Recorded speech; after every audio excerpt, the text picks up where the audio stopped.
嘲笑え本当で嘲笑え自由を憎むやつを嘲笑えと作るって浮かれたものです人生人の自由は何だと思ってんのとんちんかんでどんまなあのおっさんは人の命は何だと思ってんの本当で嘲笑え自由を縛るやつを嘲笑え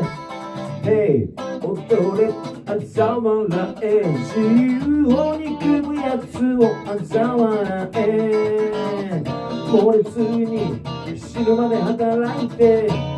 守ってんのは結局貯金通帳猛烈に死ぬまで働いて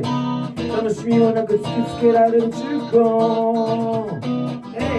本当で嘲笑え自由を憎むやつを嘲笑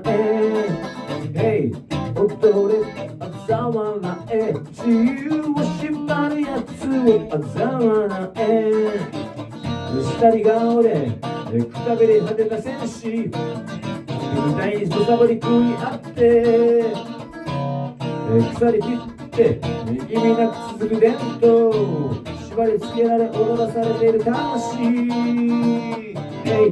踊れ嘲笑え自由を縛るやつを嘲笑え本当で嘲笑え自由を憎むやつを嘲笑え自由を縛るやつを嘲笑え自由